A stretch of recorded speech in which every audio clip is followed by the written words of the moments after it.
संतों का नियम है। करी भोजन मुनिवर विज्ञानी, कहा न लगे कछु कथा पुरानी।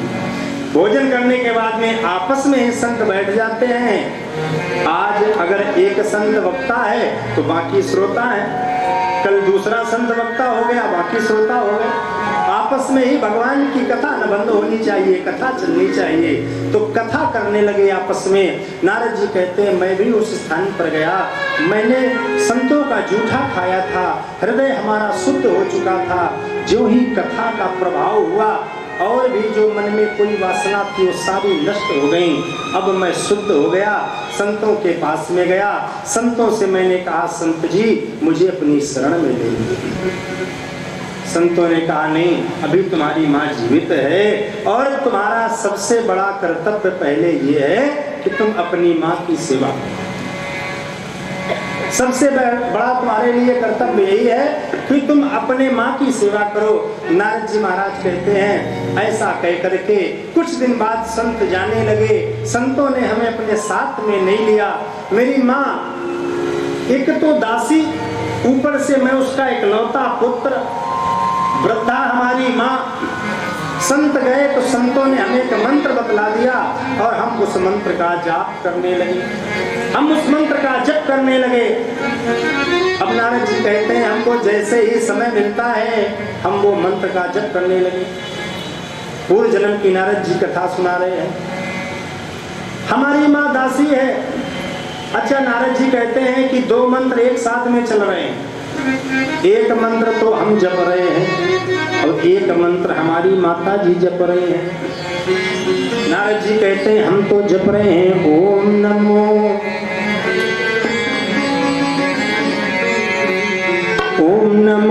भगवते वासुदेवाय। ओम नमो भगवते वासुदेवाय। ओम नमो भगवते वासुदेवाय। ओम नमो भगवते वासुदेवाय। वासुदेवाय नंदनंदनाय। वासुदेवाय नंदनंदनाय। वासुदेवाय नंदनंदनाय। वासुदेवाय नंदनंदनाय। ओम नमो भगवते वासुदेवाय। ओम नमो भगवते वासुदेवाय। ओम नमो भगवते वासुदेवाय। नारद जी कह रहे हैं हम जप रहे हैं ओम नमो भगवते वासुदेवाय, क्यों संतों ने हमें बताया है। और नारद जी कहते हैं हमारी माता क्या जप रही है। अच्छा, नारद जी की ही माता नहीं जप रही है, इस संसार की जितनी भी माताएं हैं वो सब यही जपती है। जिस माँ की वृद्धावस्था हो जाए और इकलौता पुत्र हो तो फिर वो माता बस एक ही चीज जपती है, हैं? हाँ, नारद जी कहते हैं हम तो जपते हैं ओम नमो भगवते वासुदेवाय, लेकिन हमारी मैया क्या जपती हैं। मैया जपती हैं कि लाला होवे बड़ो। कितनी जल्दी हमारा बेटा बड़ा हो जाए। लाला होवे बड़ो बहु बटुआ सी आवे। लाला होवे बड़ो बहु बटुआ सी आवे। होवे बड़ो बहु बटुआ सी आवे। लाला होवे बड़ो बहु बटुआ सी आवे। प्रत्येक संसार की माता यही जपती है, तो वही नारद जी की माता जप रही हैं लाला होवे बड़ो, जितनी जल्दी लाला बड़ा हो जाए और हमारे लाला का विवाह हो जाए, बढ़िया बहुलिया आ जाए, बढ़िया सेवा मिले। क्यों भैया है? आज नारद जी कहते हैं एक दिन की बात है, हम भी जप कर रहे हैं, मैया का भी जप चल रहा है, रात्रि का अंधेरा है। रात्रि के अंधेरे में हमारी माँ गाय धोने के लिए जा रही थी और जब हमारी माँ गाय धोने के लिए गई, सर्प एक था, सर्प ने डस लिया और सर्प के डसने से हमारी माँ की मृत्यु हो गई। अब नारद जी कहते हैं हमारी माता जी स्वर्ग सिधार गई। अब जब हमारी मैया स्वर्ग सिधार गई तो नारद जी कहते हैं कि पहले तो हमें बहुत दुख हुआ कि जीवन में हमसे इतना स्नेह करने वाली और हमारे जीवन का एकमात्र सहारा हमारी मैया हमें छोड़ के चली गई। लेकिन नारद जी कहते हैं एक कोने में कहीं से हल्की सी हमें प्रसन्नता भी हो रही थी कि मैया ही थी जो हम यहाँ पड़े थे, चली गई, हम भी चले गए। नारद जी कहते हैं मैं भी जंगल में चला गया और जंगल में जाकर के संतों के बताए हुए उस मंत्र का मैं जप करने लगा और ज्यों ही मैंने जप प्रारंभ किया एकाएक उस परमात्मा परब्रह्म परमात्मा की वो पावन छवि मेरे हृदय में एक क्षण के लिए आई और दूसरे ही क्षण वो छवि मेरे हृदय से गायब हो गई। नारद जी कहते हैं मेरी साधना छूट गई, मेरा ध्यान टूट गया, मैंने दोबारा बहुत प्रयास किया लेकिन पुनः वो छवि मेरे हृदय में नहीं आई। आकाशवाणी हुई, हे नारद इस देह से तुम हमें प्राप्त नहीं कर सकते हो। नारद जी कहते हैं मैंने भोजन छोड़ दिया, मैंने अन्न छोड़ दिया और कुछ समय पश्चात हमारी मृत्यु हो गई और अब हमें ब्रह्मा के मानस पुत्र के रूप में और हमें ये शरीर नारद का मिला। पूर्व जन्म की कथा सुनाई, व्यास जी का जितना भी असंतोष था सारा असंतोष दूर कर दिया। आज जो ही सारा असंतोष दूर हुआ, आज नारद जी कहने लगे व्यास जी आपने कथाएं तो बहुत लिखी, आपने पुराण तो बहुत लिखे, लेकिन आपने आज तक भगवान के चरित्रों का वर्णन नहीं किया है, तो एक बार भगवान के चरित्रों का वर्णन करो। तो आज व्यास जी बैठे और भागवत जी की रचना प्रारंभ हुई। भागवत जी की रचना प्रारंभ हुई तो भागवत जी जहां से विराम होती हैं, एक ध्यान दीजिएगा, भागवत के पहले जय पुराण लिखा गया। जय पुराण माने महाभारत। तो जहां से महाभारत विराम होता है वहां से भागवत शुरू होती है और जहां से भागवत विराम होती है वहां से महाभारत शुरू होती है। व्यक्ति के जीवन में भी ऐसा ही है, जब तक आपके जीवन में भागवत रहेगी निसंदेह महाभारत आपके जीवन में नहीं आ सकती है। और जिस दिन आपने अपने जीवन से भागवत निकाल दी, आपने अपने घर से भागवत निकाल दी तो महाभारत जरूर आएगी।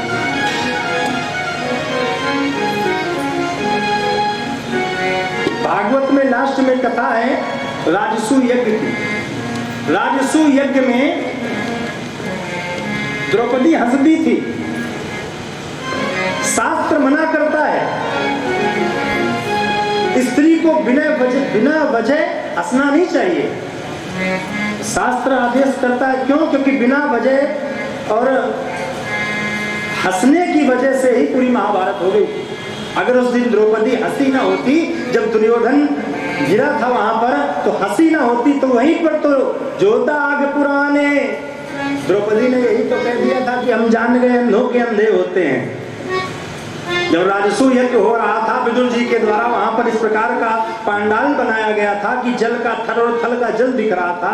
तो वहीं पर ये दुर्योधन ने सोचा कि थल है और वहां पर जल था तो गिर गया। द्रौपदी अट्टालिका पर बैठी थी, उसने देखा, हंस दी कि हमने जान लिया अंधों के अंधे होते हैं। तो वहीं पर दुर्योधन ने प्रतिज्ञा कर ली थी कि जो दाग पुराने हो जाते धोए से कभी न धुलते हैं, और द्रौपदी तुम्हें दिखलाना है अंधों के अंधे, तुमको दिखलाएंगे एक दिन हम की अंधों के अंधे। वहीं पर महाभारत के युद्ध की नींव पड़ गई थी। जीवन में भागवत आवश्यक है। और भागवत प्रारंभ कहां से हो रही है? यदा मृधे कौरव संजयानाम वीरे स्वथो वीर गतिम गतेषु। यदा माने जब, यदा यदा हि धर्मस्य ग्लानिर्भवति भारत अभ्युत्थानमधर्मस्य तदात्मानं सृजाम्यहम्।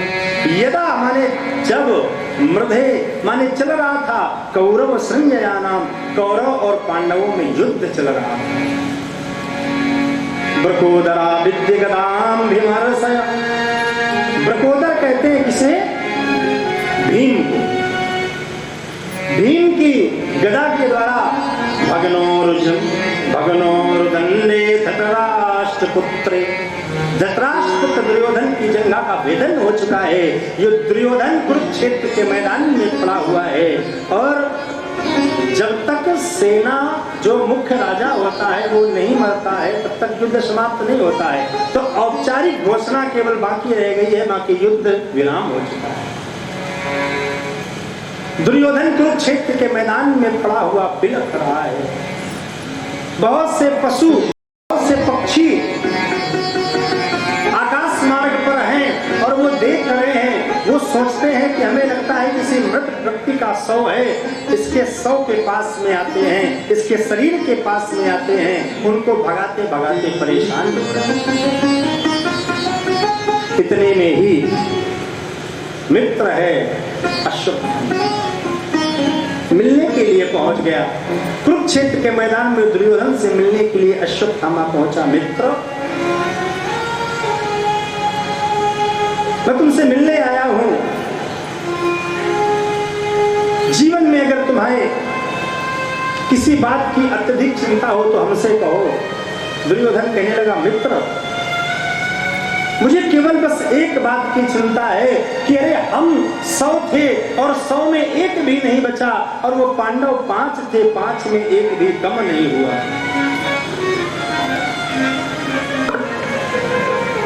अगर एक भी पांडव कम हो गया होता तो हमारे मन को तसल्ली हुई होती और हम अपने प्राण छोड़ सकते। अश्वत्थामा कहने लगा, मित्र, तुम हमारे मित्र हो और मित्र का ये कर्तव्य है, जे न मित्र दुख होई दुखारी, तिन्हीं बिलोकत पातक भारी। जो मित्र के दुख पर दुखी ना हो, कैसा मित्र? जाओ, मैं प्रतिज्ञा करता हूं, तुम एक पांडव के शरीर, एक पांडव की बात करते हो, मैं उन 5 पांडवों के सर ला करके तुमको समर्पित करूंगा। जो ही ये कहा कि मैं 5 पांडवों के पुत्र ला करके तो तुमको समर्पित करूंगा, दुर्योधन ने वहीं पर रक्त रंजित मिट्टी को उठाया और उठा करके अश्वत्थामा का तिलक कर दिया। जाओ मित्र, अगर तुम पांडवों के सर ला करके हमें समर्पित करोगे तो जाओ, मैं तुम्हारा तिलक करता हूं। आज से हस्तिनापुर के राजा तुम हो। अब सगुन तो यहीं से शुरू हो गया। अब सगुन जो था वो यहीं से शुरू हो गया। अच्छा, तिलक ये बताइए, तिलक चंदन से होता है, तिलक रोली से होता है, अबीर गुलाल से होता है, दही से होता है, ये रक्त से तिलक। आज तिलक ज्यों ही हुआ, चला अश्वत्थामा। इधर पांडवों के शिविर में द्रौपदी आज अपने पुत्रों के पास में बैठी हुई है। भगवान से तो कुछ छुपा नहीं है। भगवान जान रहे हैं कि आज कोई बहुत बड़ी घटना होनी है और आज या तो आज पांडव रहेंगे या पांडवों के पुत्र रहेंगे। पांडवों को लेकर के और भगवान अन्यत्र चले गए। जहां पर पांडव सोते थे वहां पर पांडु पुत्र सो रहे हैं। द्रौपदी आज अपने पुत्रों को सुला रही है, कहती जा रही है, पुत्र, तुमने जीवन में बहुत कष्ट देखे हैं, तुम्हारे पिता ने भी जीवन में बड़े कष्ट देखे हैं, लेकिन अब जो दुख है ना, दुख अब खत्म होने वाला है। दुख के जो वो काले बादल हैं वो छटने वाले हैं। अब सुख आने वाला है। कल प्रातः काल सूर्योदय होगा और ज्यों ही सूर्योदय होगा तुम्हारे पिता हस्तिनापुर के राजा हो जाएंगे और ज्यों ही वो राजा हो जाएंगे तो तुम युवराज हो जाओगे। हमारे दुख के जो ये दिन हैं ये समाप्त हो जाएंगे। पुत्र, सो जाओ। आज की जो ये रात है ना, ये तुम्हारे कष्टों की अंतिम रात है। इसको क्या पता कि जिन पुत्रों को सुला रही है आज अंतिम बार उन्हें सुला रही है। पुत्रों को सुलाया और पुत्रों को सुलाने के बाद में अपने शिविर में जाकर के शयन कर गई। रात्रि के अंधेरे में अश्वत्थामा अश्वत्थामा आज ये शिविर में पीछे से प्रवेश करता है। पांडवों के पुत्र सो रहे हैं। रात्रि के अंधेरे में उन 5 पांडवों के पुत्रों के सर को काट करके झोले में भर करके कुरुक्षेत्र के मैदान में पहुंचे। मित्र तुम कह रहे थे कि पांडवों की मृत्यु हो जाए, एक पांडव कम हो जाए, देखो हम 5 पांडवों के सर को लेकर के आए। दुर्योधन बड़ा प्रसन्न हुआ। अरे मित्र, तुमने तो हमारी अंतिम अभिलाषा पूरी कर दी, तुमने तो हमारी अंतिम इच्छा पूरी कर दी। लाओ उस भीम का सर हमें दो, जिस भीम ने हमारी जंघा को तोड़ा है, उस भीम का सर हमें दो। और ज्यों ही एक सर उससे दिया गया, आज ज्यों ही देखा दुर्योधन ने बड़ा प्रसन्न हुआ, क्योंकि जो पांडवों के पुत्र हैं ये अपने पिता के जैसे ही। भीम के पुत्र का सर आज हाथों में लेकर के दुर्योधन बड़ा प्रसन्न हुआ, लेकिन इसको क्रोध आया और उस क्रोध में जो ही इसने उसको हल्का सा दबाया तो मासूम से बच्चे का सर चकनाचूर हो गया। जो ही दुर्योधन ने देखा, अरे मित्र तुमने तो हमारे कुल में कोई दीपक जलाने वाला भी नहीं छोड़ा। अरे मैंने सोचा था पांडव, हो सकता है कि पांडव हमारे तर्पण इत्यादि न करें, लेकिन अगर पांडव पुत्र रहते तो वो तो जरूर करते। तुमने तो उन्हें भी समाप्त कर दिया। हर्ष और विषाद एक साथ हुआ, इसका प्राणांत हो गया। इसको भी वरदान था कि जब हर्ष और विषाद एक साथ होंगे तब इसका शरीर शांत होगा। जो ही इसका शरीर शांत हुआ, आज अश्वत्थामा को पता चला, वहां से भागा। आज सुबह प्रातःकालीन समय हुआ, द्रौपदी ने सोचा कि चलो चल करके अपने पुत्रों को जगाएं, चल करके अपने पुत्रों को उठाएं। लेकिन ज्यों ही शिविर के पास में आती है, देखा जहां से शिविर के पास से ही एक रक्त की धार चली आ रही है। दौड़ करके ज्यों ही शिविर में गई और शिविर में ज्यों ही देखा पुत्रों के धड़ पड़े हुए हैं और सर गायब हैं। रुदन करने लगी, चित्कार करने लगी, हे कन्हैया ये क्या हो गया। माता शिशूनां निधनम सुतानां, बालकों के निधन पर आज इतना रुदन हुआ। आज रुदन कर रही है, माता शिशूनां निधनम सुतानां निशम्य घोरम परिताप्यमानः।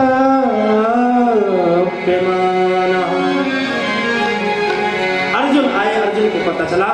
आज अर्जुन ने प्रतिज्ञा कर ली, द्रौपदी जिसने तुम्हारे पुत्रों का संहार किया है, जिसने तुम्हारे पुत्रों को मारा है, मैं प्रतिज्ञा करता हूँ अगर उस आतताई को पकड़ करके हमने तुम्हारे चरणों में न समर्पित किया तो मैं वापस आकर के और तुम्हारे सम्मुख नहीं आऊंगा। ऐसी प्रतिज्ञा करके अर्जुन वहां से चले, भगवान को साथ में लेकर के। और अश्वत्थामा को ज्यों ही पता चला, अश्वत्थामा को ज्यों ही पता चला तो अश्वत्थामा भागा। भगवान ने कहा, देखो अर्जुन वो तुम्हारा जा रहा है, तुम्हारे बालकों का जो हत्यारा है वह जा रहा है। आज ब्रह्मास्त्र चला दिया, अश्वत्थामा ने ब्रह्मास्त्र चला दिया। देखिए पहले के गुरु और शिष्य की परंपरा, गुरु द्रोण का पुत्र है और गुरु द्रोण के ही शिष्य अर्जुन है। ब्रह्मास्त्र चला तो लेता है पर ब्रह्मास्त्र को वापस नहीं ले पाता है। और अर्जुन ने भी ब्रह्मास्त्र का भेदन किया, दोनों ब्रह्मास्त्रों को वापस लिया। आज पकड़ा, मारने जा रहे थे, लेकिन याद आया कि हमने द्रौपदी से ऐसी प्रतिज्ञा की थी कि हम लाकर के पहले तुम्हारे चरणों में समर्पित करेंगे। रथ में बांध लिया और रथ में बांध करके भगवान ने कहा, अरे अर्जुन इसको यहीं मार दो।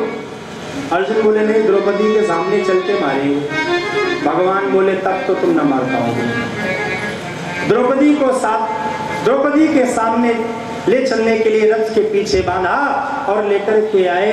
और जो ही आज द्रौपदी ने देखा कि अर्जुन आ रहे हैं, रथ से बंधा हुआ कोई पीछे से चला आ रहा है, पास में रथ आया और जो ही निगाह पड़ी, जो ही देखा कि अरे ये तो हमारे गुरु का पुत्र है, ये तो हमारे गुरु का पुत्र है, वहीं से आवाज लगा दी, अरे माधव, अरे केशव, अरे अर्जुन, मुंजता मेष, अरे इसे छोड़ दो, छोड़ दो, छोड़ दो। धन्य है द्रौपदी। द्रौपदी मतलब दया की देवी। द्रौपदी ने कहा इसे छोड़ दो। ब्रह्म बंधुर न हंतव्य, ब्राह्मण का वध नहीं करना चाहिए, ऊपर से ये तुम्हारे गुरु का पुत्र है और गुरु का बड़ा पुत्र गुरु के समान ही होता है। अरे अर्जुन ने कहा द्रौपदी तुम कहती हो इसे छोड़ दे, अरे इसने तुम्हारे बालकों का वध किया है और तुम कह रहे हो इसे छोड़ दे। द्रौपदी कहने लगी अर्जुन, अगर इसको मारने से हमारे बालक वापस आ जाएं तो तुम निसंदेह इसे मार दो, लेकिन इसको मारने से बालक तो वापस नहीं आने वाले हैं ना। अरे हम तो ये सोचते हैं कि हमारे जीवन में तो चलो तुम लोगों का सहारा है, लेकिन जब गुरु जो थे वो युद्ध में पहले ही वीर गति को प्राप्त हो चुके हैं और गुरु माता का एकलौता जो सहारा है वो यह पुत्र है, और अगर इसकी भी मृत्यु हो जाएगी तो गुरु माता किसके सहारे रहेगी। भगवान के सामने हाथ जोड़ करके अर्जुन ने कहा प्रभु बताओ, हमने वध की, हमने ये प्रतिज्ञा ली थी कि हम दंड देंगे, मारेंगे, ये बताओ क्या करना चाहिए। भगवान बोले हम बताएं क्या करना चाहिए। बोले हाँ, बोले ब्रह्म बंधुर न हंतव्यम आतताई बदारहणा, बोले ब्राह्मण को कभी मारना नहीं चाहिए। भगवान बोले कि ब्राह्मण को कभी मारना नहीं चाहिए। और आतताई बधारहणा, जो आतताई हो उसे बिल्कुल छोड़ना नहीं चाहिए। अर्जुन कहने लगे प्रभु कन्हैया एक बात बताओ, हम तुमसे उपाय पूछ रहे हैं और उलझा रहे हो क्यों? अरे आप कह रहे हो कि ब्राह्मण को मारना नहीं चाहिए, ब्राह्मण है, गुरु द्रोण का पुत्र है, और आप कह रहे हो आतताई को छोड़ना नहीं चाहिए। तो आतताई है, सोते हुए निरपराध बालकों का इसने वध कर दिया, तो इससे बड़ा आतताई कौन हो सकता है? तो आतताई आतंकवाद, तो इनका तो सर्वथा पद उचित है। तो आप उलझाओ नहीं, हमें बताओ क्या करना है। भगवान ने मानो इशारा किया कि एक प्रतिष्ठित व्यक्ति के लिए, एक ब्राह्मण के लिए, और वास्तव में अगर समाज में कोई प्रतिष्ठित व्यक्ति है तो उसके लिए अपमान मरने से ज्यादा होता है, ब्राह्मण के लिए अपमान मरने से ज्यादा होता है।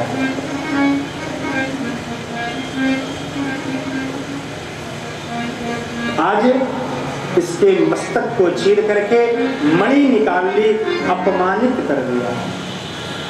क्यों? क्योंकि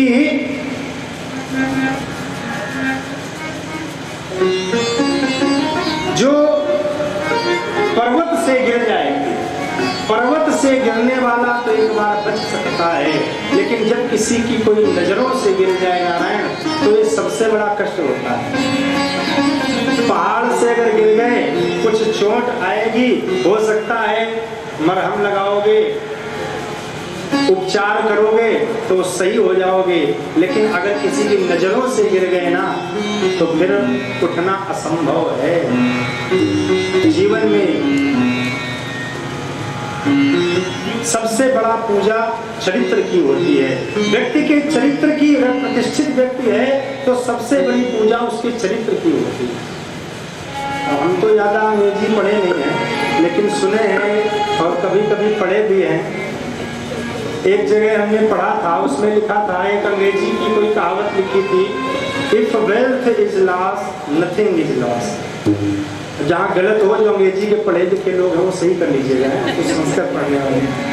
if wealth is loss nothing is loss, if health is loss something is loss, if character is loss everything is loss. चरित्र चला गया सब कुछ चला गया, धन चला गया, नथिंग, कुछ नहीं गया, वापस आ सकता है, प्रयास करोगे फिर धन आ जाएगा।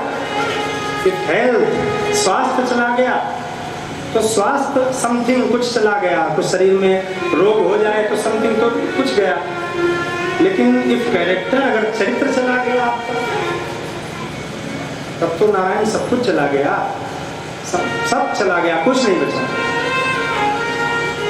तो प्रतिष्ठित व्यक्ति के लिए सबसे बड़ा अपमान तो यही होता है, सबसे कठिन जाति अपमानित कर दिया, इसके मस्तक को चीर करके मणि छीन ली, अपमानित करके इसको शिविर से बाहर निकाल दिया गया। और जो ही अपमानित करके निकाला गया, अपमानित होकर के चला, आज संकल्प कर लिया इसने मन में कि हमारा अपमान किया है, मैं इस पांडव वंश में कोई भी अंश नहीं रखूंगा, मैं इस पांडव वंश का समूल नाश कर दूंगा, कोई भी कुल में दीपक नहीं रहेगा, ऐसा प्रतिज्ञा लेकर के ये चला। इधर भगवान ने देखा, भगवान ने सबको सांत्वना दी, युधिष्ठिर को भगवान ने समझाया।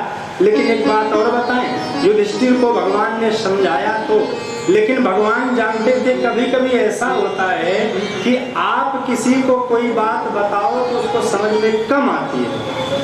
तो भगवान जान रहे थे कि अगर हम समझाएंगे युधिष्ठिर को कोई बात तो युधिष्ठिर को समझ में नहीं आएगी, क्योंकि ये तो यही सोचते हैं ये तो हमारे रिश्तेदार हैं,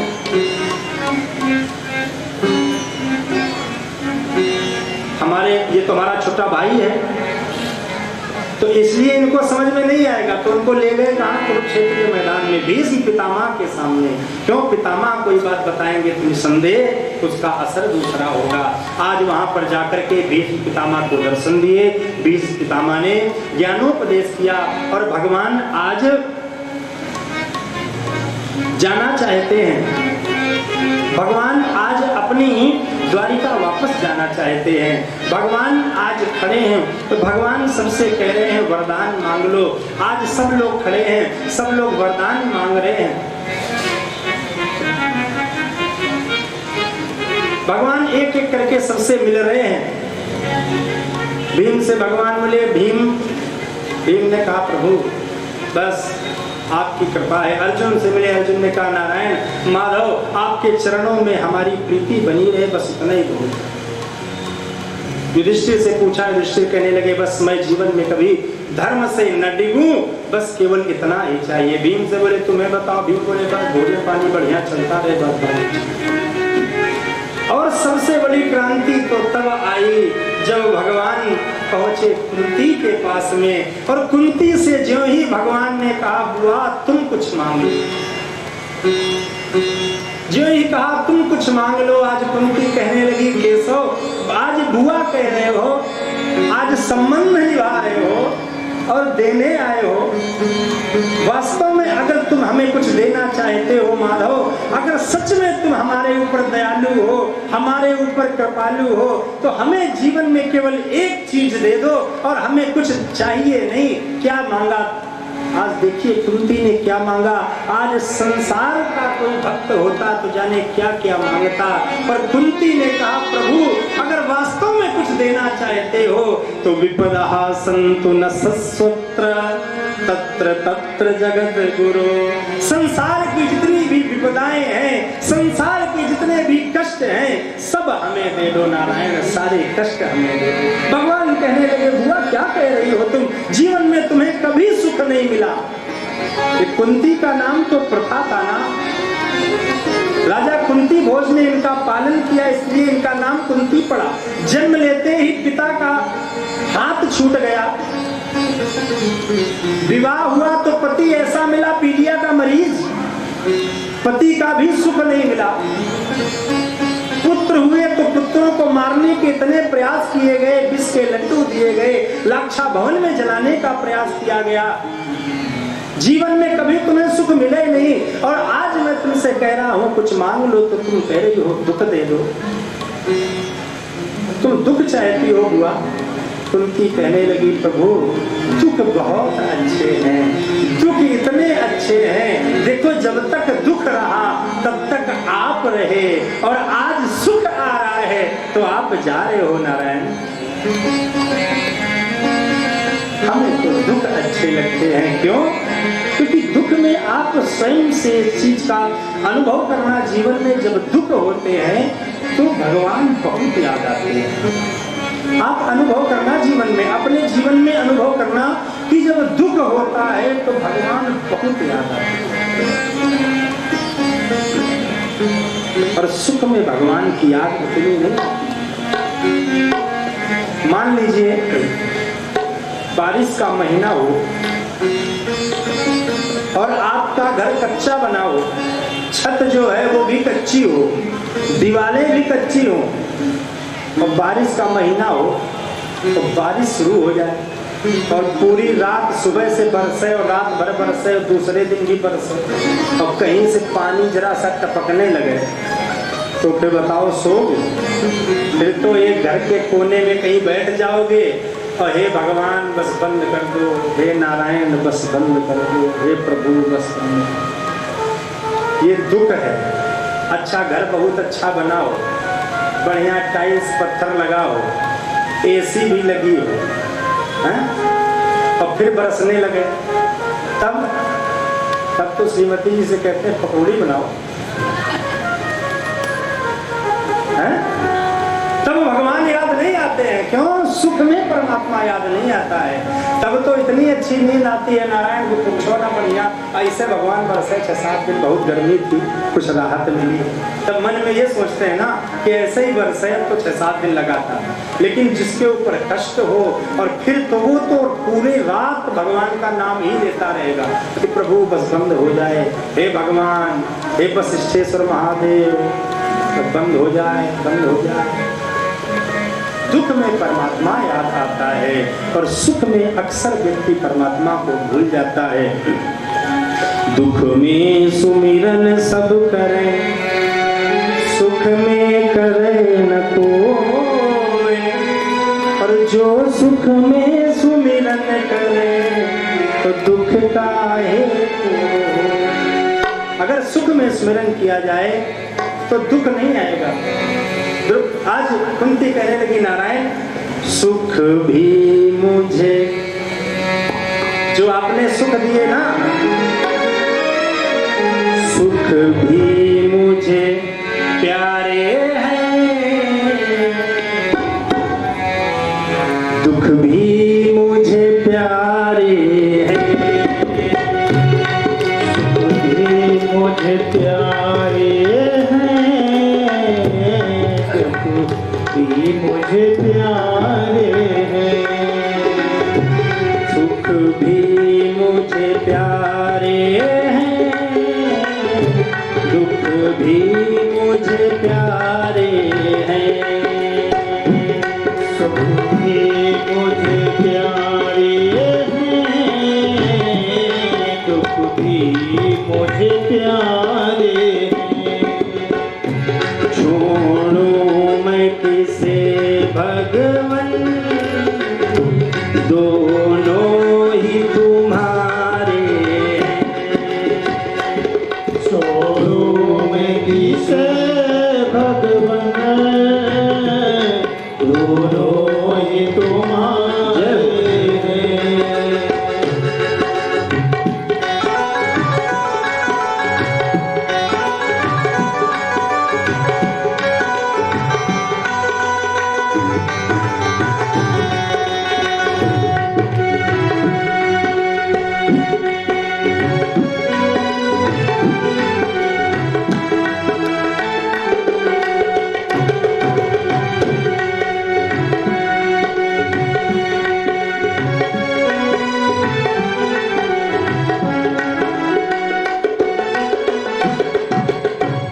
करना क्या है?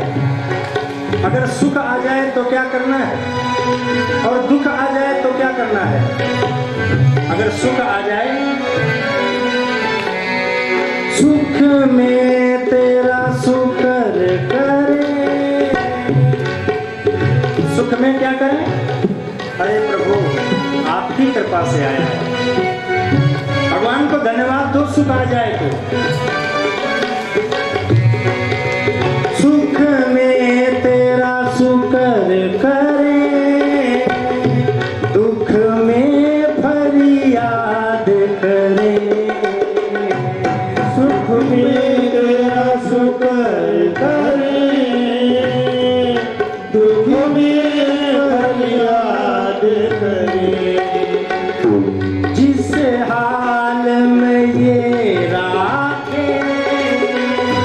उस हाल में याद करे, इस हाल में राखे, उस हाल में याद करे। सुख दुख ही जीवन की गाड़ी को चलाते हैं, सुख दुख ही जीवन की गाड़ी को चलाते हैं।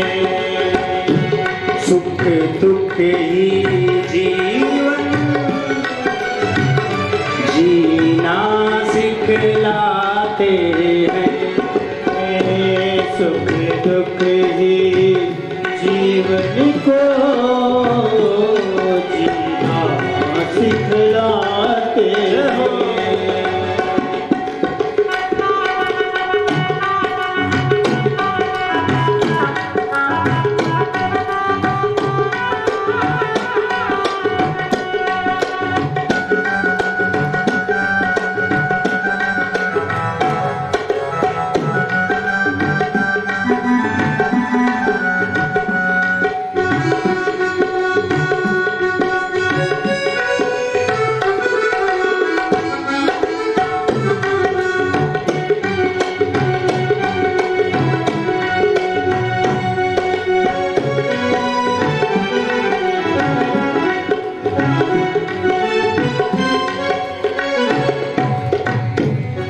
सुख भी मुझे प्यारे हैं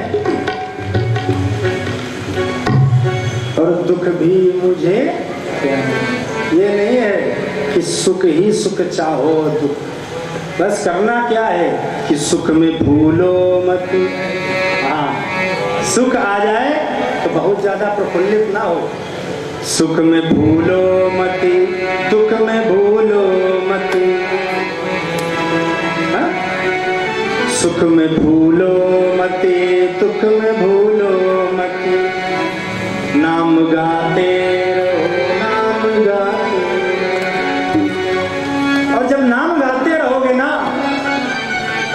तो फिर क्या होता है, जब नाम गाते रहोगे तो याद आएगी उनको कभी ना कभी।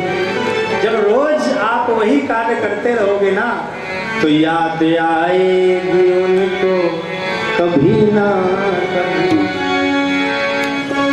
और जब उनको याद जिस दिन आ गई ना, जिस दिन इनको तुम्हारी याद आ गई तो फिर कृष्ण दर्शन तो देंगे कभी ना कभी, कृष्ण दर्शन तो देंगे। इनको याद करते हो और जिस दिन इन्होंने आपको याद कर लिया ना तो बस मंगल हो जाएगा जीवन में। तो बस सुख और दुख परमात्मा के ही एक सिक्के के दो पहलू हैं। अगर आज सुख है तो कल दुख अवश्य है, और अगर आज दुख है तो कल सुख भी है। ये संसार का नियम है, ये उतार चढ़ाव तो लगा ही रहता है। बस जीवन में भगवान का साथ न छूटे और सुख दुख में परमात्मा का ध्यान बना रहे।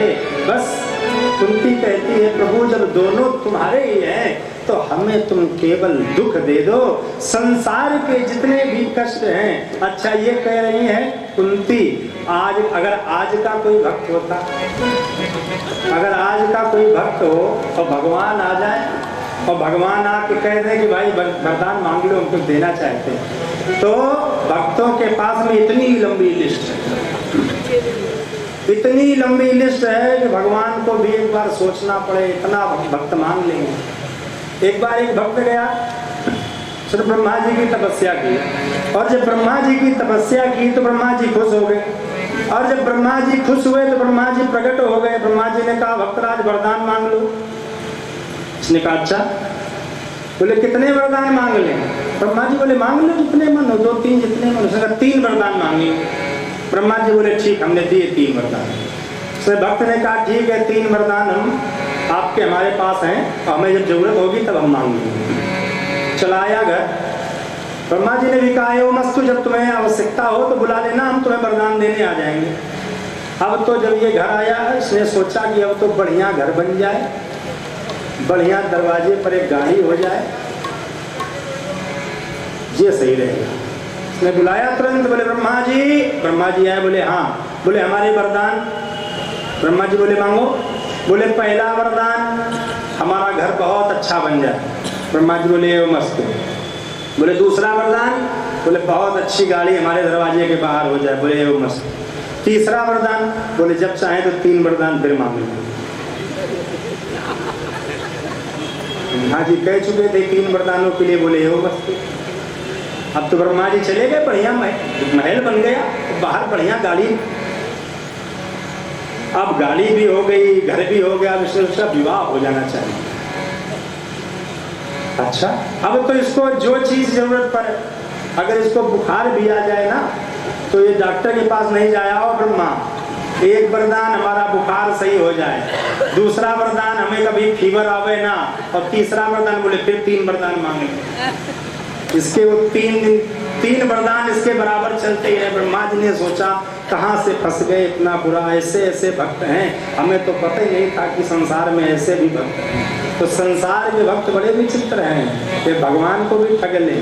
हाँ, अगर मान लो, क्यों? क्योंकि भक्त ऐसे है ना, ये तो जब भगवान को कुछ समर्पित करते हैं ना, तो उसके पीछे भी बड़ी मनसा होती है, बहुत बड़ी मनसा होती है। अगर ईश्वर को कुछ समर्पित भी करेंगे ना, तो मन में इतनी बातें चला करती हैं कि ऐसा हो जाए, वैसा हो जाए, ये हो जाए, वो हो जाए, तब हम भगवान को समर्पित करेंगे। हाँ, रिजल्ट आना हो हाई स्कूल का, और फिर देखो शंकर जी के मंदिर में जाके, हे भोले बाबा, अब की बार 90% आ जाए तो बस 151 रुपए का बढ़िया वाली दुकान से मिठाई लाएंगे और आपका भोग लगाएंगे। अब हनुमान जी वो 101 रुपए के चक्कर में तुम्हारे पहले जाए यूनिवर्सिटी, तुम्हारी मार्कशीट ढूंढें और उसमें 90% चढ़ावें, और फिर इंतजार करें आके कि तब तुमको 151 रुपए का प्रसाद चढ़ाएंगे। तो संसार के भक्त हैं, ये कुछ भी कर सकते हैं। कुंती कहती हमें अगर वास्तव में कुछ देना है तो आप केवल विपदा दे दो। संसार की जितनी भी विपदाएं हैं, विपदा संतु न सस्वत्र तत्र तत्र जगत गुरु, सारे संसार की विपदाएं प्रभु हमें दे दो। वार्तालाप चल ही रहा था, इतने में आज उत्तरा दौड़ती हुई आई। आज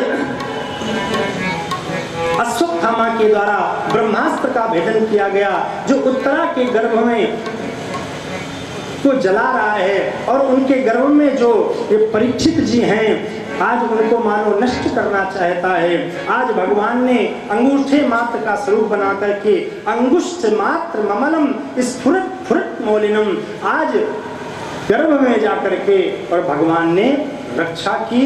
आज भगवान चले गए अपने द्वारिका धाम को, और आगे चल करके जिस गर्भ की भगवान ने रक्षा की, यही इसी बालक का जब जन्म हुआ तो इनका नाम रखा गया विष्णुरात। परीक्षित तो इनका बाद में नाम पड़ा, इनका एक नाम विष्णुरात भी है।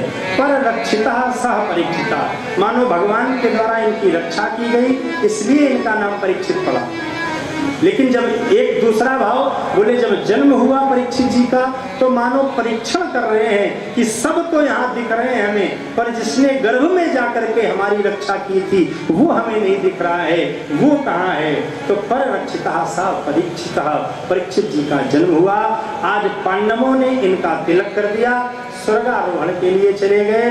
आज परीक्षित जी का साम्राज्य हुआ, और जब परीक्षित जी का साम्राज्य हुआ, बहुत बड़ा और बहुत ही अच्छा, इनके राज्य में इनका जो शासन था बहुत अच्छा था, क्योंकि जब राजा अच्छा होता है तो शासन भी अच्छा होता है, तो राजा अच्छा है तो शासन भी अच्छा है। एक बार की बात है, राजा परीक्षित समय समय पर और अपने प्रजा की परवाह करते हैं, तो समय समय पर प्रजा के बीच में भी जाया करते हैं। एक बार की बात है, राजा परीक्षित ने देखा,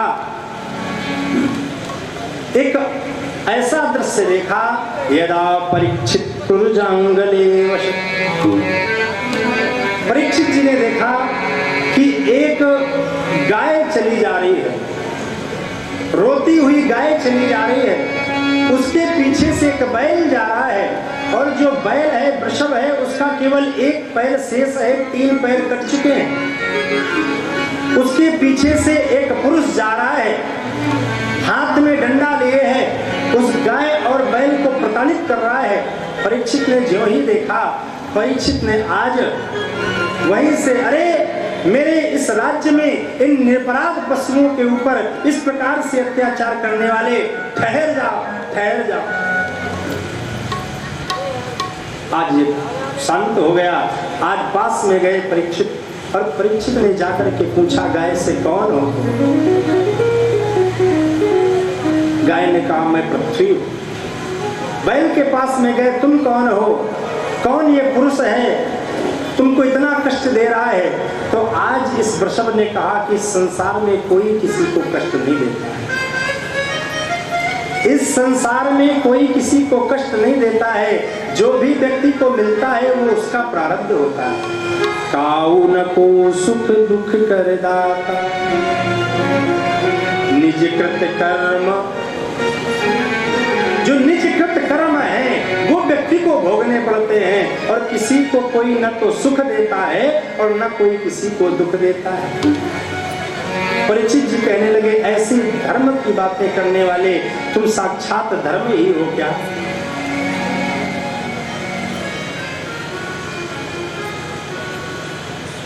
उस पुरुष से पूछा, तुम कौन हो? महाराज हम कलयुग है। अच्छा, तो हमारे राज्य में क्या कर रहे हो? चले जाओ हमारे राज्य से, हमारे राज्य में तुम्हारे लिए कोई जगह नहीं है। जो ही ये कहा तो कलयुग हाथ जोड़ करके कहने लगा, प्रभु इस संसार में जहाँ भी देखता हूँ आपका ही राज्य है, तो हम कहाँ चले जाएं? हमें रहने के लिए कोई स्थान दे दो। जो ही ये कहा तो आज राजा परीक्षित ने कलयुग को रहने के लिए स्थान दे दिए। बोले जाओ, कहाँ रहो? बोले द्योतम पानम स्त्रियः सूना, 4 स्थान रहने के लिए दे दिए। परीक्षित जी ने 4 स्थान दिए कलयुग को रहने के लिए। बोले कौन? बोले द्यूतम। द्यूत माने द्यूत, हाँ, द्यूत माने जहां पर जुआ होता है, हाँ? तो वहां पर कपट के रूप में कलयुग रहता है, क्योंकि बिना कपट के ये वाला खेल नहीं होता है, हाँ?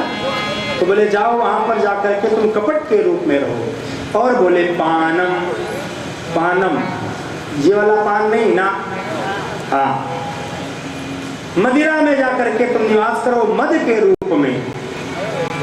स्त्रियां, जहां पर गलत स्त्रियां रहती हो वहां पर तुम्हारा निवास हो।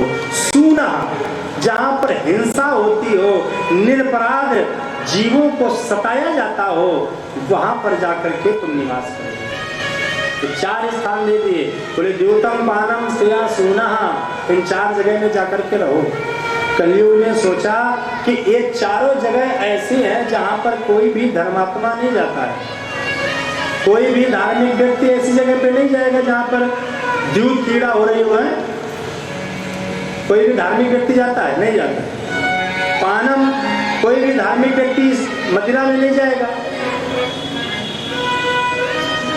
हाथ जोड़ करके कहने लगा, प्रभु कोई एक स्थान थोड़ा सा और दे दीजिए, कोई एक स्थान। परीक्षित जी ने विचार नहीं किया और अमूनि पंच स्थानानि, 5वां स्थान दे दिया। बोले जाओ, जा करके तुम्हारा वास स्वर्ण में हो, सोने में जाकर के निवास हो। तो सोने में भी कलयुग का निवास है। सोना भी 2 प्रकार का होता है। एक तो सोना होता है जो पहना जाता है, अब एक सोना होता है बढ़िया चारपाई लगा के। तो किस सोने में कलयुग का वास है?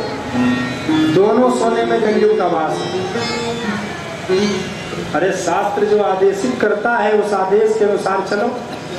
अब व्यक्तियों, अब तो महाराज जीवन ही बदल चुका है लोगों का। अब तो प्राय हमने देखा है महानगरों में बहुत से कि अब लोगों की सुबह 11 बजे से शुरू होती है। जब 11 बजता है तब सुबह उनकी शुरू होती है। एक बार हम कथा एक जगह कह रहे थे तो हमने यही बताया, हमने कहा जो ज्यादा सोता है तो उसके ऊपर भी कलयुग का वास होता है। जो ज्यादा सोता है तो ज्यादा नहीं सोना चाहिए। रे शास्त्र कहता है 4 बजे उठ जाओ, न 4 बजे उठो तो कम से कम 7 बजे तो उठ जाओ, हैं? 8 बजे तो उठ जाओ, कि सोते रहो। हमने जब कथा में कहा तो एक सज्जन आए कमरे में, बोले महाराज जी हमने आपने कल कथा सुनाई थी, हम जल्दी उठने लगे। हमने कहा बहुत अच्छी बात है। हमने कहा कितने बजे उठने लगे? बोले 10 बजे उठने लगे। हमने कहा पहले कितने बजे उठते थे? बोले महाराज जी कोई भरोसा नहीं, रात में 2-3 बजे सोते हैं, तो कोई भरोसा नहीं था उठने। हमने कहा बड़ी अच्छी है, 10 बजे उठने लगे। स्वर्ण में वास हो जाए, और कौन से सोने में वास हो? अच्छा, स्वर्ण, जो स्वर्ण होता है, स्वर्ण में भी कलयुग का वास है। अब ऐसा न समझना कि संसार में जो भी सोना है तो सब सोने में कलयुग है, तो यहाँ से घर जाओ सब उतार उतार के रख लो सोन, इसमें कलयुग है तो कहाँ पहने घूमे। हाँ, कनक कनक ते सौमुनि मादक कावधिकाय, या खाए बौराए जग वापाए बौराए।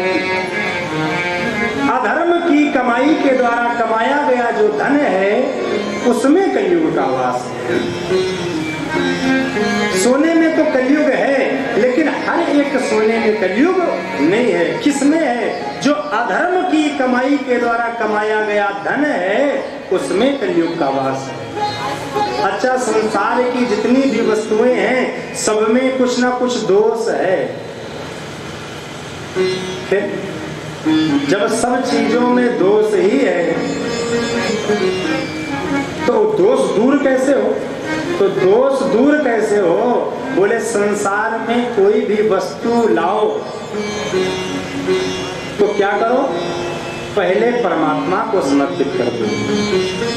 जो भी वस्तु लाओ, तुम ही निवेदित भोजन करहूं, तुम ही निवेदित भोजन करही, तुम ही निवेदित भोजन करही। प्रभु प्रसाद पद भूषण धरही, प्रभु प्रसाद पद भूषण धरही। तुम ही निवेदित भोजन करही, तुम ही निवेदित भोजन करही। तुम ही निवेदित भोजन कर। जो कुछ लाओ तो पहले भगवान को समर्पित करो। बढ़िया सुई धागा बनवाओ, भगवान को पहले चलाओ। अब भगवान तो पहन नहीं लेंगे, ना कुछ वजन कम हो जाएगा। और फिर प्रसाद मान करके उसको धारण करो। हाँ? ये नियम है। जो भी संसार की वस्तु भोजन के लिए कुछ पदार्थ लाओ तो पहले भगवान को समर्पित करो, उसके बाद उनका प्रसाद मान करके पट भाई तुम्हें निवेदित भोजन करनी, प्रभु प्रसाद पट। कब वस्त्र भी लाओ ना तो वस्त्र भी पहले भगवान को चढ़ाओ, उसके बाद वो प्रसाद है और उसका जो भी दोष है वह दोष समाप्त हो जाता है। और संसार में अनेक प्रकार के भक्त होते हैं। हमारे मिलने वाले हैं एक लोग, आचार्य हैं और पूजा पाठ कराते हैं नैमिषारण्य तीर्थ के। तो हम लोग एक बार भागवत जी का अनुष्ठान चल रहा था शुक्लागंज में, तो वो अपने साथ में ठाकुर जी है, ठाकुर जी साथ में थे, लड्डू गोपाल। तो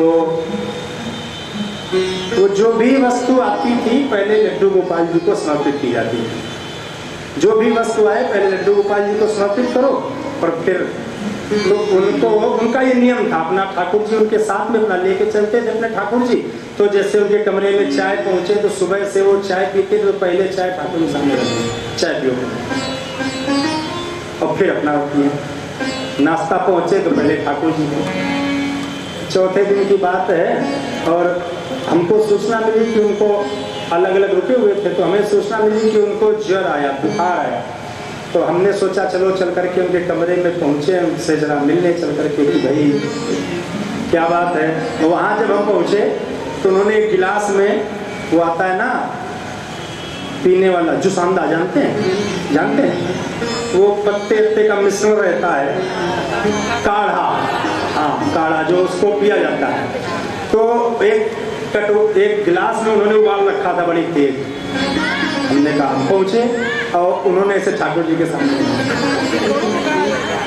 हमने कहा भैया ये अरे बोले अब ये क्या इन्हीं किया है तो ये भी पिएंगे, तब हम पिएंगे प्रसाद मान के। तो वो अपना जो भी खाते थे उनका नियम था, तो वो काढ़ा भी पी रहे हैं तो पहले ठाकुर जी को पिला रहे हैं कि आप पी लो फिर हम पिएंगे प्रसाद समझ। तो ये व्यक्ति के नियम होते हैं अपने अपने। तो शास्त्र भी ऐसा आदेशित करता है कि जो वस्तु आभूषण जो आए वो पहले भगवान को निवेदित करें। तो आज 5वां स्थान दे दिया, बोले जाओ जाकर के स्वर्ण में तुम्हारा निवास होगा, ऐसा कह करके। और आज राजा परीक्षित अपने महलों में आ गए, और जो ही महलों में आए समय का चक्र चला। इनके महलों में एक कमरा ऐसा भी है जो आज तक खोला नहीं गया है, उस कमरे का दरवाजा आज तक खुला नहीं है। एकाएक विचार आ गया कि इस कमरे में क्या हो सकता है। अपने मंत्रियों से कहा, मंत्री इस कमरे में क्या है। मंत्रियों ने कहा, महाराज आपके पूर्वजों का ऐसा आदेश था कि जब कोई बहुत बड़ी विपत्ति राज्य में आए, बहुत बड़ी कोई आपत्ति राज्य में आए, तब इस कमरे को खोला जाए, और नहीं तो इस कमरे को नहीं खोला जाए।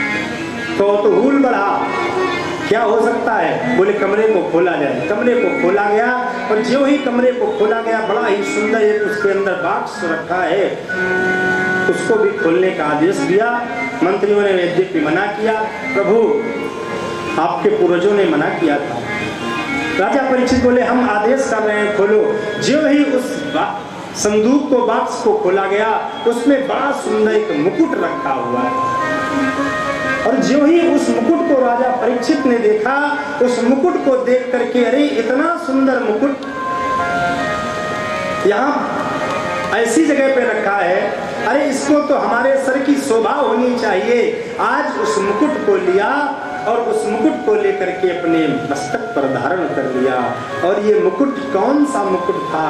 ये मुकुट वही मुकुट था जब भीम जरासंध का वध करके, पहले का ये नियम था कि जब कोई राजा किसी राजा को पराजित करता था तो उसका मुकुट अपने साथ में ले जाता था, यही उसकी हार का प्रमाण होता था। तो जिस समय जरासंध का वध किया था तो भीम उस मुकुट को लेकर के चले थे। तो भगवान कृष्ण ने कहा था, भीम आज जितनी प्रसन्नता के साथ में तुम इस मुकुट को लेकर के जा रहे हो, आगे तुम्हारे वंश में किसी राजा के मृत्यु का कारण बने। क्यों? क्योंकि जो ये जरासंध का मुकुट था, ये अधर्म की कमाई के द्वारा था। अधर्मी राजा था, जाने कितने से राजाओं का इसने वध किया था, और उन पर विजय प्राप्त करने के बाद में इसने अधर्म के द्वारा अपना साम्राज्य बनाया था। तो जो वो मुकुट था वो भी अधर्म की कमाई का था, और अधर्म की कमाई का वो स्वर्ण जो ही राजा परीक्षित ने सर पे धारण किया, कलयुग बैठ गया। कलयुग को अवसर मिला और कलयुग आज मस्तक पर बैठ गया। धर्मात्मा राजा, जिनके मन में आज तक कभी भी ऐसा विचार नहीं आया कि हमें भी शिकार के लिए जाना चाहिए। एकाएक शिकार का विचार आया, जंगल में शिकार के लिए गए। लेकिन एक बात बता दें, एक बात नोट करिए, अगर आप धर्म की रक्षा करते हैं, अगर आप धर्म के लिए कुछ करते हैं तो धर्मो रक्षति रक्षितः, धर्म आपकी रक्षा करता है। अगर आप धर्म की रक्षा करते हैं, गए थे तो शिकार खेलने के लिए, पर कोई भी वन में इनको ऐसा पशु नहीं मिला जिसका शिकार कर सके, मार्ग भटक गए। और जब मार्ग भटक गए तो आज भूख प्यास से पीड़ित होकर के एक कुटिया की ओर पहुंचे। जो ही कुटिया की ओर पर पहुंचे, सम्यक मुनि आज वहां पर तपस्या कर रहे थे। बाहर से आवाज लगाई राजा परीक्षित ने, मैं भारत सम्राट परीक्षित आपके कुटिया पर आया हूं, मुझे प्यास लगी है, कुछ जल चाहिए। लेकिन उस ऋषि तो समाधि में थे, और समाधि भी कैसी थी? समाधि भी वास्तविक समाधि थी। दोबारा आवाज लगाई, और जो ही दोबारा आवाज लगाई, मैं भारत सम्राट राजा परीक्षित। लेकिन आज समाधि टूटी नहीं तो अंदर पहुंच गए, और जो ही देखा तो कलयुग सवार था। विचार आ गया, अरे देखो मैं राजा हूं, और इस ऋषि ने हमको देखा और देख करके पाखंड करके बैठ गया। झूठ मूठ का इसने ढोंग बना लिया कि जल न देना पड़े। पास में तक्षक वर्षीय सर्प पड़ा था, आज उठाया और गले में डाल दिया। वापस चले आए अपने महल में। इधर सम्यक का पुत्र श्रृंगी नदी में स्नान कर रहा था। लोगों ने जाकर के बताया तुम्हारे पिता के ऊपर किसी ने मरा हुआ सर्प डाल दिया है। क्रोध आ गया ब्राह्मण बालक को, हाथ में लिया जल और जल लेकर के आज ज्यों ही पढ़ा इति लंघित मर्यादम सप्तमे तक्षके हरे। इति लंघित मर्यादम, जिसने इस मर्यादा का उल्लंघन किया है, जिसने हमारे पिता के गले में मरा हुआ सर्प डाला है, जाओ मैं श्राप देता हूं आज के ठीक 7वें दिन तक्षक वंशीय सर्प के डसने से मृत्यु हो जाए। श्राप दे दिया और जो ही श्राप दिया लौट करके आए पिता के गले, जो ही लौट करके आए पिता की समाधि खुली। पिता ने जो ही देखा गले में सर्प पड़ा है। देखो संत की परिभाषा यही है, संत का मतलब यही है जिसको न सम्मान और न अपमान से मतलब हो। कोई सम्मान कर दे तो भी ज्यादा प्रफुल्लित ना हो और कोई अपमान कर दे तो ज्यादा क्रोधित ना हो, वही तो संत है। यही तो संतत्व के लक्षण हैं। आज सम्यक मुनि ने जो ही देखा मुस्कुरा दिए, अरे रोज पुष्पों के हार मिलते हैं, आज ये हार मिल गया, अरे ये तो भगवान शिव का हार है, ऐसा कह करके एक तरफ रख दिया। पुत्र को गोद में लिया और लेकिन जो ही पुत्र को गोद में लिया पुत्र ने रुदन शुरू किया। क्या बात है, अरे जिसने आपके गले में मरा हुआ सर्प डाला था हमने उसे श्राप दे दिया है, आज के ठीक 7वें दिन उसकी मृत्यु हो जाएगी। बड़ा कष्ट हुआ। सम्यक मुनि को, अरे पुत्र तुमने ये अच्छा नहीं किया, ये तुम्हारे द्वारा अच्छा नहीं किया गया। प्रतापी राजा हैं और ये तो कलयुग के कारण हुआ है। अपने गौरमुख नाम के शिष्य को बुलाया और कहा जाओ जाकर के राजा परीक्षित को सूचना दे दो। गौरमुख नाम का शिष्य जो ही नगर में महलों में पहुंचा, राजा परीक्षित ने अपने मुकुट को उतारा। जो ही मुकुट को उतारा आज कलयुग का प्रभाव कम हुआ। एकदम विचार करने लगे आज मेरे द्वारा कितना बड़ा अनर्थ हो गया, एक संत का मैंने अपमान कर दिया, आज ये हमारे द्वारा इतना बड़ा अनर्थ हो गया, अरे हमारे तो शरीर को समाप्त हो जाना चाहिए। विचार कर रहे थे, शिष्य पहुंचा, ज्यों ही कहा कि तुम्हें श्राप मिल गया है, बड़े प्रसन्न हुए, प्रफुल्लित हो गए। अवश्य ही मैं इसी लायक हूँ, ठीक रहा जो मुझे ये श्राप मिला। जन्मेजय का तिलक कर दिया और राजपाट को छोड़ करके गंगा जी के किनारे पर आकर के बालू का एक सुंदर आसन बनाया और उस आसन को बना करके और आज बैठ गए। चारों ओर खबर फैल गई, चारों ओर सूचना फैल गई। राजा परीक्षित को श्राप मिला है, 7वें तक्षके हानि, 7वें दिन तक्षक के डसने से मृत्यु होगी। आज राजा परीक्षित आए और आकर के जो ही आज बैठे, आए तो थे जब तब अकेले आए थे, लेकिन पीछे से इतनी भीड़ चली, इतनी भीड़ चली, आज सब आकर के बैठ गए। उन जो ही राजा परीक्षित ने अपने आंखों को खोला, देखा इतने संत महात्मा बैठे हैं, हाथ जोड़ करके आज सब महात्माओं को प्रणाम किया और आज कहने लगे हमें तो ये लगता है कि आज हमें श्राप नहीं हमें वरदान मिला है, क्योंकि अगर हमें ये श्राप न मिला होता तो एक साथ में इतने संतों के दर्शन शायद ही हमें कभी न मिलते, जितने एक साथ में संतों के दर्शन हमें आज प्राप्त हुए हैं। निसंदेह ये परमात्मा की कृपा है, अवश्य ही ये भगवान की कृपा है। क्यों? परीक्षित जी कहते हैं हम आज हमसे बड़ा भाग्यशाली इस संसार में कोई नहीं। क्यों? अच्छा ये बताओ, किसी को आज तक अपनी मृत्यु पता हुई है? किसी को नहीं पता है। आज क्या है और कल क्या होगा ये किसी को पता है? कोई भरोसा नहीं है। आज यहाँ पर बैठ करके हम कथा सुना रहे हैं, आप सुन रहे हैं, और 1 घंटे बाद क्या होगा ये ना आपको पता है ना ही हमें पता है।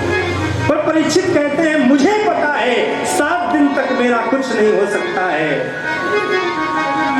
7 दिन तक मैं अमर हूं। और जिसको ये पता चल जाए तो हमसे बड़ा भाग्यशाली कौन होगा। आज सबके सामने आज अपनी इच्छा प्रकट की कि हमें 7 दिन में मरना है, और अगर कोई व्यक्ति हमारी मुक्ति का उपाय जानता हो तो आकर के इस बालू के बने हुए सिंहासन पर विराजित हो जाए। देखिए जहां पर बैठे हैं परीक्षित जी, वहां पर कितने ऋषि हैं, व्यास जी भी बैठे हैं, उनके जो पिता हैं पारा ऋषि वो भी बैठे हैं, शक्ति मुनि भी बैठे हैं, पर किसी की हिम्मत नहीं पड़ रही है। पिता बाबा यदि क्षयागाम तपनोनपेक्षा मूलगात्रम। 18 वर्षीय आयु है, दिगंबर जिनका भेष है, दौड़ते हुए आए और आकर के बैठे उस बालू के बने हुए सिंहासन पर विराजमान हो गए। बोले सुखदेव जी महाराज की। आज सभी ने उठ करके और यथोचित भोजन किया। आज राजा परीक्षित ने उठ करके और श्री हरि की कथा सुनाने वाले, हरि की कथा सुनाने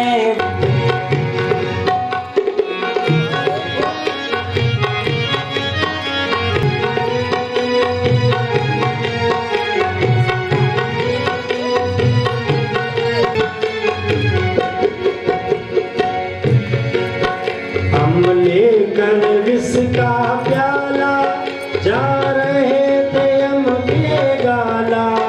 हम लेकर विष का प्याला जा रहे थे हम के गाला। हम लेकर विषयों का प्याला जा रहे थे हम के गाला। प्रभु सुधा पिलाने वाले, प्रभु सुधा पिलाने वाले, रसपान कराने वाले, रसपान कराने वाले, तुमको लाखों प्रणाम, तुमको लाखों प्रणाम, तुमको लाखों प्रणाम। हम डोल रहे थे मन में, हम डोल रहे थे मन में, हम बोल रहे थे मन में, हम डोल रहे थे मन में, हम बोल रहे थे मन में। हरि की राह बताने वाले, प्रभु की राह बताने वाले, हरि की कथा सुनाने वाले,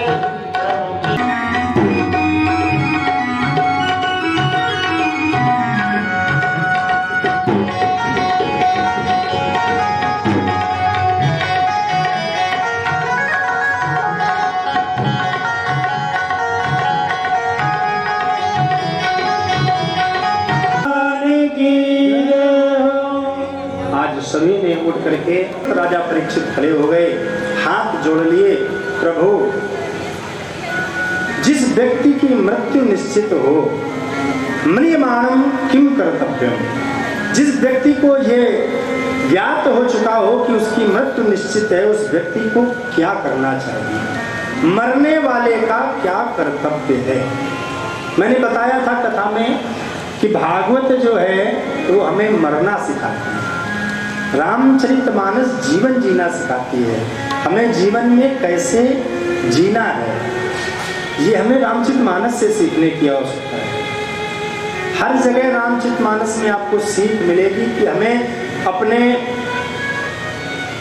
परिवार के साथ कैसे रहना है, समाज में कैसे रहना है, ये हमें रामायण सिखाती है। यहाँ तक कि हमें अपने पुत्रों से कैसे बोलना है, ये भी रामायण सिखाती है हमें। क्यों, जब दशरथ जी अपने पुत्रों को बुलाते हैं तब कैसे बुलाते हैं, अति आदर दो तने बुलाए। तो तो रामायण हमें जीना सिखाती है, पर भागवत हमें मरना सिखाती है। पहला प्रश्न ही जो हुआ वो यही प्रश्न हुआ कि म्रियमाणं किम कर्तव्यम, जिसकी सर्वदा मृत्यु निश्चित हो उसे क्या करना चाहिए। जिसको ज्ञात हो चुका हो कि हमें 7 दिन में मरना है, तो आज ज्यों ही ये कहा सुखदेव जी महाराज प्रसन्न हो गए, और गुरुदेव सुखदेव जब प्रसन्न हुए तो आज पहला जो शब्द उनके मुख से निकला, वरीयानेस्ते प्रश्न कृतो लोकहितो नपः। ब्रह्म वकार शब्द पहला निकला। क्यों? क्योंकि जो अंदर होता है वही बाहर निकलता है। जो अंदर होगा वही तो बाहर निकलेगा ना। और जब ब्रह्म साक्षात ब्रह्ममय है, साक्षात ब्रह्म का स्वरूप है, तो जो पहला शब्द निकला वो वकार निकला। जो अंदर है वही बाहर निकलता है। वरीयानेस्ते प्रश्न।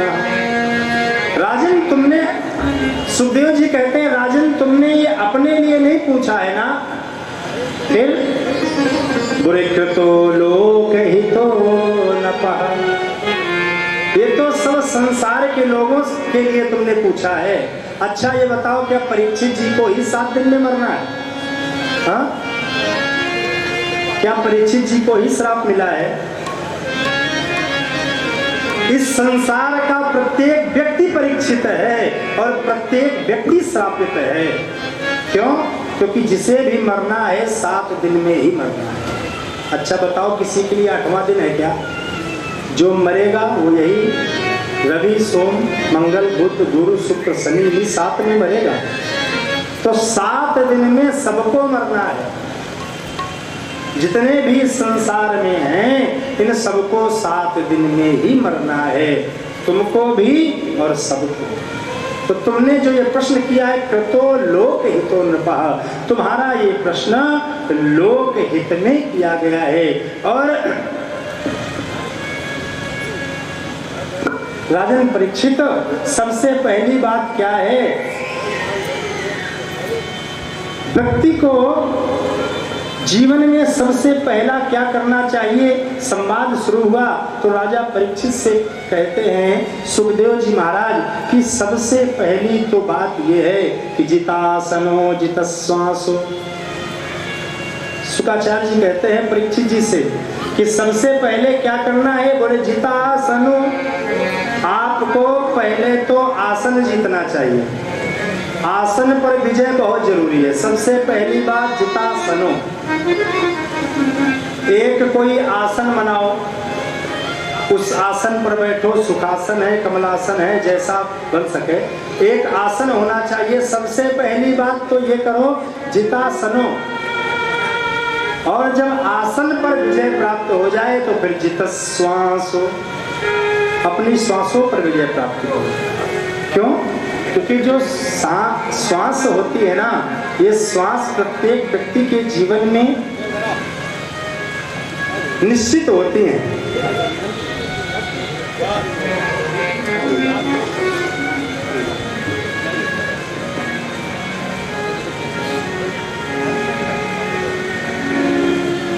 लोग कहते हैं कि पहले जो संत थे वो बहुत दिन जीवित रहते थे, पहले के महात्मा 1000 वर्ष जीते थे। कैसे जीते थे? आज भी लोग जी सकते हैं, लेकिन पहले क्या था, संत श्वासों पर उन्होंने विजय प्राप्त की थी। एक बार श्वास ली, प्राणायाम से श्वास खींची, समाधि लग गई तो पता लगा 100 साल बाद दूसरी श्वास आई। ऐसे 1000 वर्ष तक जीते थे। और प्रजित संगो, संग को जीतो। क्यों? क्योंकि जैसा हमारा संग होता है वैसा जीवन में रंग होता है। संग पर विजय प्राप्त करो, आसन जीत लोगे। परीक्षित जी एक आसन व्यवस्थित करिए जिस आसन पर बैठना है, क्योंकि पहली सीढ़ी जितासनो, जिस आसन में आपको आराम मिले, सुखासन कमलासन, जिस आसन में आपको आराम मिले उस आसन में। और जब इतनी चीजें हो जाए तब जितेंद्रिय, तब आप अपने इंद्रियों पर अंकुश लगा सकते हैं। देखना इंद्रियों के न घोड़े भगे, इन पे हरदम ये संयम के कोड़े लगे। अपने रथ को सुमार्ग लगाते चलो, कृष्ण गोविंद गोपाल गाते चलो। रथ को सुमार्ग लगाते चलो, रथ को सुमार्ग लगाते चलो, कृष्ण गोविंद गोपाल गाते।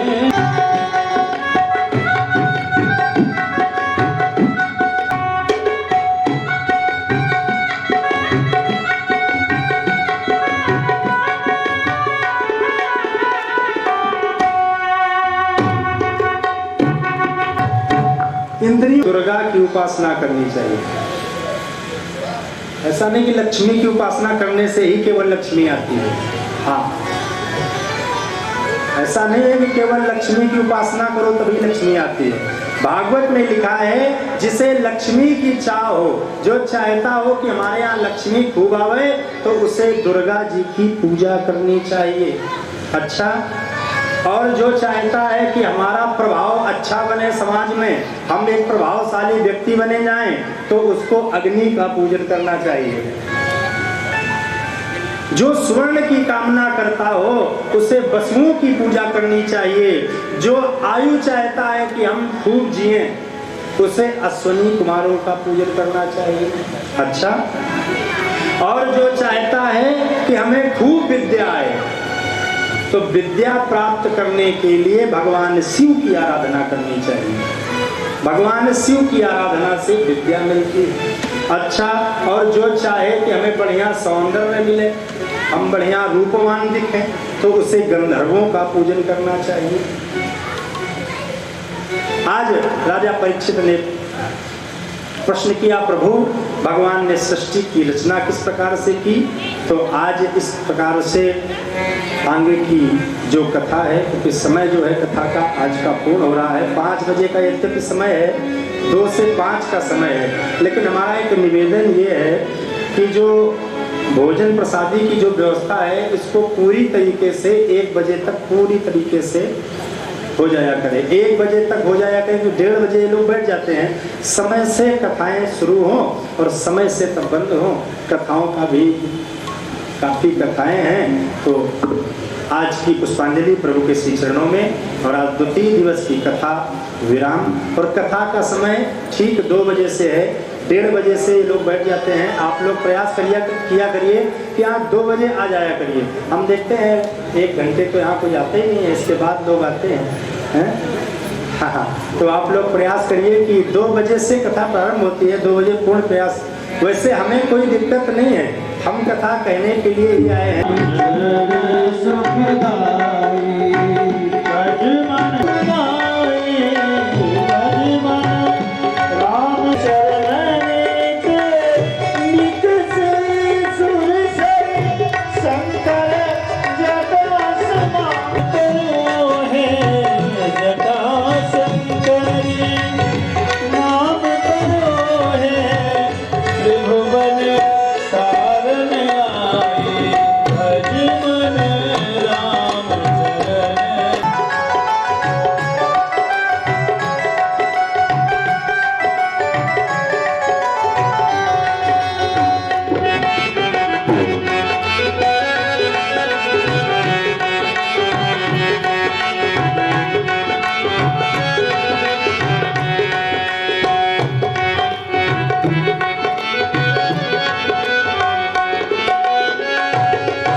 वाले